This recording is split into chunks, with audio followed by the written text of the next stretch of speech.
Hello बच्चों, let's read the question. The question says incorrect statement is, हमें options में से एक इनकरेक्ट स्टेटमेंट को चूज करना है। Option one, water splitting complex is physically located on the inner side of the membrane of thylakoid. Option 2, electrons needed to replace those removed from photosystem 1 are provided by photosystem 2.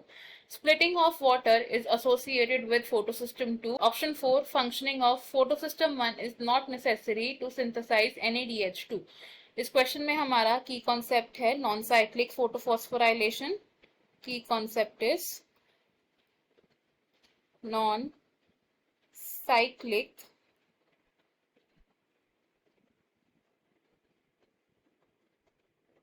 Photophosphorylation. तो photophosphorylation होता है ATP की synthesis in the presence of light by inorganic phosphate and ADP. Non cyclic photophosphorylation में include होते हैं both photosystems which are photosystem 1 and 2, which means PS1 and PS2 दोनों ही included होते हैं नॉन साइक्लिक फोटोफॉस्फोराइलेशन में। Non cyclic photophosphorylation को हम Z scheme भी बोलते हैं। अब नॉन साइक्लिक फोटोफॉस्फोराइलेशन किस तरीके से फंक्शन करती है देखते हैं। तो सबसे पहले प्रेजेंट होता है हमारे पास फोटोसिस्टम 2। जो फोटोसिस्टम 2 का रिएक्शन सेंटर है, इसमें प्रेजेंट होता है एक chlorophyll, chlorophyll A. And chlorophyll A reaction centre के आसपास क्या प्रेजेंट होते हैं, उसके एक्सेसरी पिगमेंट मॉलिक्यूल्स प्रेजेंट होते हैं। अब PS2 का जो रिएक्शन सेंटर है ये अब्सॉर्ब करता है लाइट ऑफ 680 नैनोमीटर, इसलिए हम इसे बोलते हैं P680। जब इस रिएक्शन सेंटर पर लाइट आएगी ऑफ 680 नैनोमीटर तो क्या होगा, एक इलेक्ट्रॉन पेयर एक्साइट हो जाएगा और ये इलेक्ट्रॉन पेयर रीच करेगा to the primary electron acceptor of photosystem 2।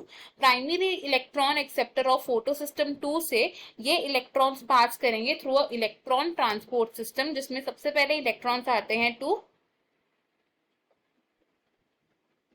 प्लास्टोक्विनॉन। प्लास्टोक्विनॉन in electrons को पास करेगा डाउनहिल टू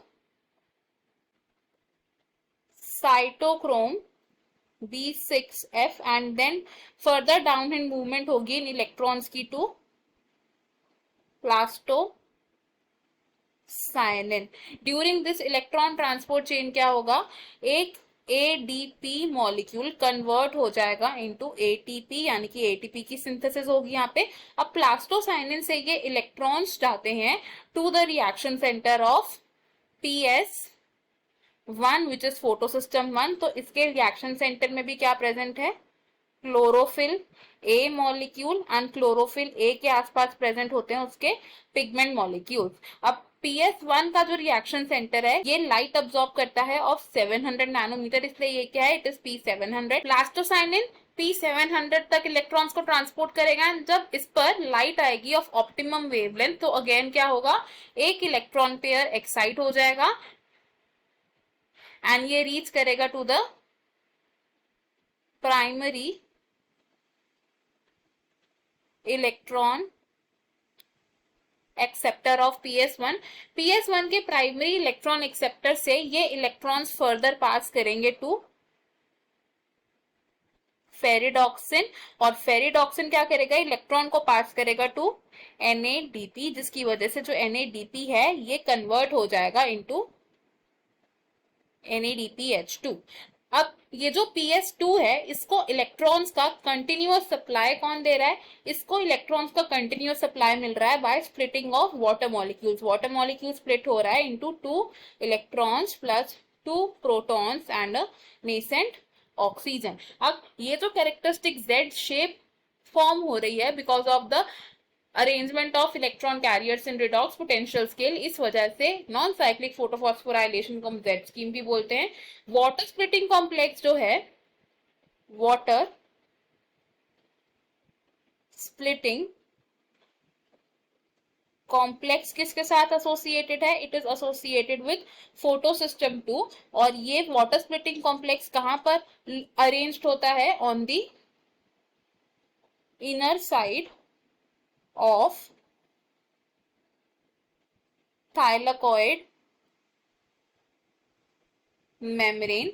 और वाटर की स्प्लिटिंग से क्या हो रहा है, कंटिन्यूअस सप्लाई मिल रहा है इलेक्ट्रॉन्स का कंटिन्यूअस सप्लाई जरूरी क्यों है, बिकॉज फोटो सिस्टम वन जिन इलेक्ट्रॉन्स को रिमूव कर रहा है उनको रिप्लेस करने का या रिप्लेनिश करने का काम किसका, फोटो सिस्टम टू का। तो the electrons removed by PS1 are replaced by PS2 by splitting of water molecules। अब अगर अपने ऑप्शन देखें इसमें से हमारी इनकरेक्ट स्टेटमेंट चूज करनी है हमें, तो हमारी इनकरेक्ट स्टेटमेंट होगी ऑप्शन नंबर 4, बिकॉज PS1 की फंक्शनिंग नेसेसरी है for the formation of high energy intermediate. इस क्वेश्चन में हमारा option 1, option 2 and option 3 wrong हो जाएंगे बिकॉज ये करेक्ट स्टेटमेंट्स है। हमारा फाइनल आंसर है option 4। I hope you understood it well. Best of luck. Thank you.